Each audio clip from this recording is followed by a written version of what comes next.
Տիկին Տոնոյան, վաղ առավոտից հայտնեցիք, որ Գագիկ Ծառուկյանի առանձնատանը խոզարկություններ են իրականացնում, նախ կխնդրանշեք, թե կոնկրետ երբ սկսվեցին խոզարկությունները եւ ինչ է ձեզ հայտնի խոզարկություններից եւ նաեւ մենք մամուլում տեղեկացանք այս պահի դրությամբ հայտնեցին, որ հիմնականում խոզարկությունները իրականացվում է հարկերից խուսափելու եւ փողերի լվացման գործը։ Խնդրեմ մեկնաբանեք։ Խոզարկությունը Գագիկ Ծառուկյանի տանը սկսվել է վաղ առավոտյան 7:16 ազգային անվտանգության ծառայության դիմակավորված եւ զինված անձանց ուղեկցությամբ, ինչպես կարող եք նաեւ դուք տեսնել, այո, քննչական գործողություններ են սկսվել իրականացվել, թե ինչ վարույթի շրջանակներում են գործողությունները իրականացվում, այս պահին դեռ մանրամասների չենք տիրապետում, որովհետև անգամ պարոն Ծառուկյանի փաստաբանները մոտավորապես 1 ժամ չէին կարողանում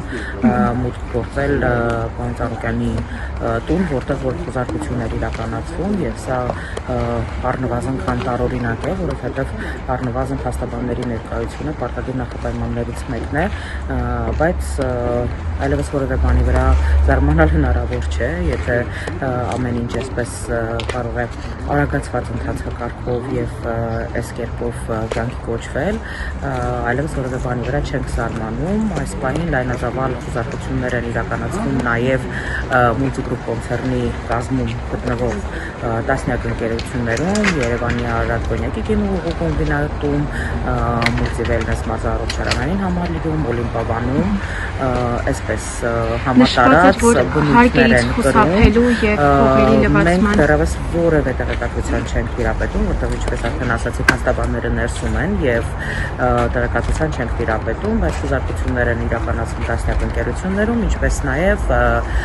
տվյալ ընկերությունների տնօրենների բնակարաններում, այո, պարոն Ծառուկյանի փաստաբաններին քիչ առաջ 1 ժամանակցություններից հետո, այո, ազգային անվտանգության խնդիրը ո՞րն է, որ չէին թողնում։ Ասում էին, որ չունեն նման ցուցում, չունեն թույլտվություն, քննիչների հետ շատ դժվարությամբ էին կապնվում, 1 ժամ տևեցին այդ բանակցությունները, որից հետո նոր միայն փաստաբանները կարողացան մուտք գործել բնակարան պարոն Ծառուկյանի։